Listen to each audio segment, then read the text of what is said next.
tiedekunnassa miettimään, että hei, että miten tiedekasvatusta toteutetaan tällä hetkellä liittyen humanistis-yhteiskunnallisiin kysymyksiin, filosofisiin kysymyksiin, taidelähtöisiin näkökulmiin. Ja asiasta innostui sitten Joukko, minä ja Sara Sintonen etunenässä ja lähdettiin sitten kokeilemaan ja muodostui tämmöinen ajatus Helsingin yliopiston kasvatustieteellisen tiedekunnan omasta lasten yliopistosta nimeltä Pöllö Akatemia. Se alkuperäinen ajatus oli se, että Pöllö Akatemia tapahtuisi tuolla kasvatustieteellisen tiedekunnan tiloissa Siltavuoren penkereillä ja siellä olevassa Minervatori-tilassa. Se olisi semmoinen avoin, kutsuva, uuteen oppimiseen houkutteleva tila myös lapsille, mutta sitten ajateltiin, että kokeillaan sitten etäyhteyksin ja nyt tässä on sitten yli puoli vuotta, kohta ja vuosi kokeiltu tällaisia Zoom-välitteisiä pöllöluentoja, joihin on osallistunut aika paljonkin lapsia ja nuoria ympäri Suomen. No, kohderyhmä on nyt määritelty virallisesti ihan sieltä varhaiskasvatusikäisestä nuorisoon. Ja mitään tiettyjä ikäryhmäehtoja ei anneta, mutta ehkä tärkeää on erityisesti ollut huomioida erityisen pienet lapset.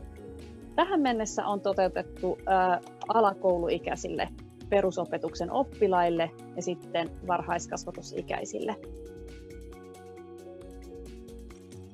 Tavoitteet on se, että me herätettäisiin lapsissa ja nuorissa erityisesti ihmettelyn ja kysymysten esittämisen kautta sellaista syvällistä pohdintaa, että miksi jotkut asiat ovat sillä tavalla kuin ne ovat. Eli tämmöinen ihmettely ja kysymykset on myös tutkimuksen ja tieteellisen ajattelun ytimessä. Että me ei kaadeta mitään valmiita faktoja kenenkään päähän, vaan että me paljastetaan oppilaille, pienille lapsille sitä prosessia, että on arvokasta kysyä niin sanotusti tyhmiä kysymyksiä, tai sitten, jotka voi paljastua hyvin perustavanlaatuisiksi kysymyksiksi. No, nämä tapahtumat on rakentuneet sillä tavalla, että ilmoittautuneet ovat saaneet jonkun etukäteistehtävän tai jonkun valmisteltavan kysymyksen tai pyynnön miettiä tiettyjä materiaaleja, joita tässä tapahtumassa tarvitaan. Koska tämä itse tapahtuma on pyritty näin etäaikana pitämään lyhyenä, ajatellen just lasten kykyä keskittyä ja pitää heidän mielenkiintonsa fokusoituna. 45 minuuttia - tunti on ollut se hetki, jolloin ollaan yhdessä oltu etänä paikalla. Ja siinä tyypillisesti asiantuntija tai tutkija pitää 10-15 minuutin lyhyen johdannon, inspiroivan kuvien tai videoiden täyttävän johdannon, jonka jälkeen hän antaa jonkun tehtävän sinne lapsiryhmissä toteutettavaksi. Eli tärkeää on sitten, että siellä kohdeyleisössä on aikuiset opettajat sen oman ryhmänsä tukena. Ja sitten siinä voi olla noin 15 minuuttia siellä ryhmässä toimimista, jolloin sitten palataan yhdessä purkamaan niitä näkökulmia ja sitten on jonkunlainen yhteenveto. Sitten on eettiset kysymykset, joita pitää punnita. Esimerkiksi se, että me ei olla ajateltu, että näitä tapaamisia tallennetaan, koska kuvaruuduilla vilkkuu pieniä isompia lapsia ja ihmiset on tunnistettavissa siitä ja tämmöiset pitäisi sitten aina tiedottaa ja kysyä myös lupia. Osallistamista on toteutettu aika simppeleillä tavoilla. Annan esimerkin omasta ja Katja Kastillon kanssa pitämästäni luennosta. Ajattelimme, että se osallistaminen tarkoittaa sitä, että lähetämme tämän luentoon liittyvää taustatietoa sinne ensin ryhmän aikuisille. Luento kosketti lasten suuria elämänkysymyksiä ja pyysimme ryhmän aikuisia kirjaamaan kuluvan viikon aikana lasten esittämiä isoja kysymyksiä, joihin kasvattaja ei oikein itse osaa vastata.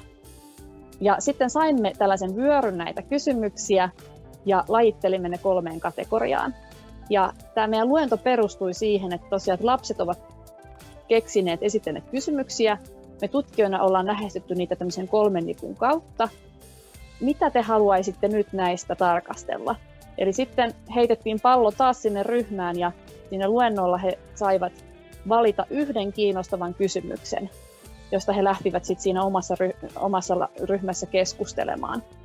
Ja sitten he kertoivat meille tästä pohdinnastaan ja me tutkijana sitten kommentointiin ja avattiin, millaisia näkökulmia niihin voi ikään kuin löytää vastaukseksi tai millaisia uusia kysymyksiä niistä herää. No, palaute on ollut ihan kannustavaa ja liittyen juuri tähän, että on hienoa, että voimme täältä Oulunsalosta nyt liittyä tähän Pöllö Akatemian tapahtumaan. Sitten on myös tietysti juuri tämä etäluennon haaste.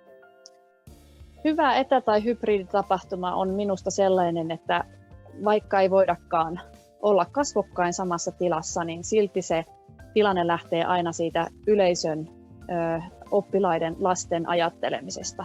Mitä listamisen miettiminen, miten he pysyvät, miten heidän motivaatio ja jaksamisensa pysyy siinä työskentelyssä mukana. No, tulevaisuudelta ehkä ajattelen niin, että voitaisiin hyödyntää etä- ja lähitapahtumien hyvät puolet, jolloin tapahtumia olisi sitten ihan paikan päällä tiedekunnan tiloissa, mutta en haluaisi niin, että se rajoittaisi osallistumista. Eli meillä voisi olla vaikka joka toinen kerta tai tietty määrä näistä tapahtumista etänä. Pöllö Akatemiasta tiedetään entistä enemmän ja entistä useampi asiantuntija ajattelee, että tämä, mitä mä tutkin tai opetan yliopistossa, niin jo pienet lapsetkin voi olla siitä kiinnostuneita.